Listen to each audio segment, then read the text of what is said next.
নমস্কার, আশা করি সবাই ভালো আছেন।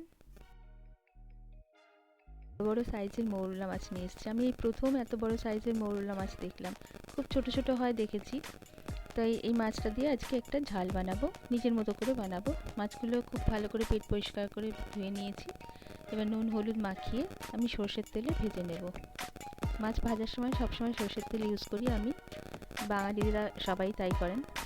তো মাছগুলো সবকটা একসাথে ভাজবেন না, 2 লটে ভাজবেন, একটা একটা করে ছাড়বেন, নাহলে তলাটা লেগে গিয়ে ওটা ভেঙে যাবে মাছগুলো। খুব মুচমুচে হয় মৌরলা মাছ ভাজা, শুধুও খাওয়া যায়, ভালো লাগে ডালের সাথে খেতে। মাছগুলো ভেজে নিচ্ছি একদিকে, আর একদিকে সর্ষে, পোস্ত আর কাঁচা লঙ্কা আমি শিলে বেটে রেখে দিয়েছি। 1 লট ভাজা হয়ে গেছে, আর 1 লট ভাজতে দিয়েছি। এবার ওই তেলেই আমি কালো জিরে আর কাঁচা লঙ্কা ফোড়ন দিলাম। খুব ভালো গন্ধ বেরোয় এই ফোড়নটার। সামান্য একটু কাশ্মীরি লঙ্কার গুঁড়ো, সামান্য একটু রসুন বাটা। তা আমি একদম আমার নিজের মনের থেকে করছি, কোনো রেসিপি মেনটেন করে করছি না।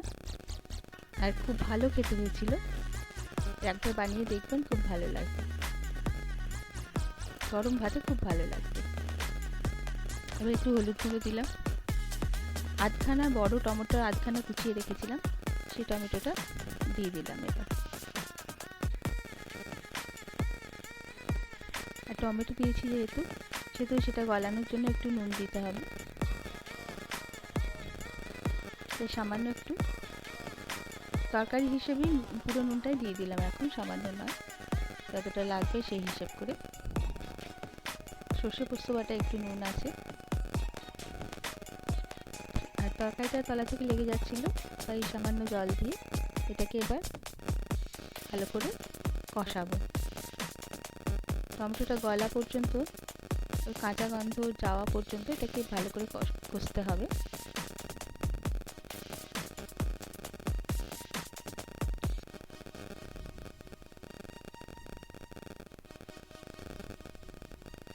টমেটোর কাঁচা গন্ধ লাগলে ভালো লাগবে না।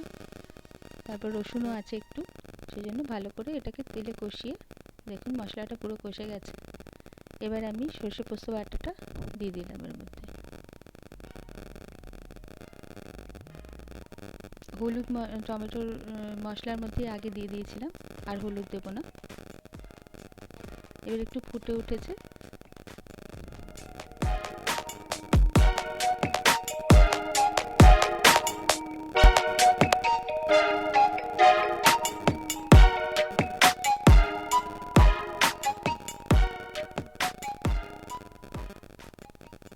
এবার ভাজা মৌরলা মাছগুলো দিয়ে দিলাম।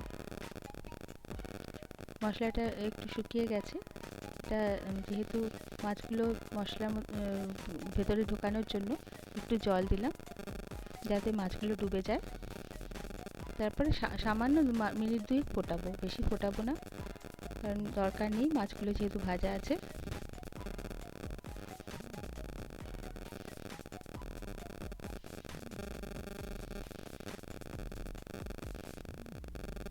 ব্যাস, ফোটানো হয়ে গেছে। এবার সামান্য একটু ধনেপাতা, যেহেতু শীতকাল, এখন সব কিছুতেই একটু ধনেপাতা দিলে ভালোই লাগে।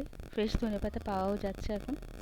সামান্য একটু ধনেপাতা দিলাম, আর কাঁচা সর্ষের তেল, এটা তো মাস্ট, কারণ ঝাল, মাছের ঝাল আমরা বাঙালিরা ভীষণ পছন্দ করি কাঁচা সর্ষের তেলের গন্ধ।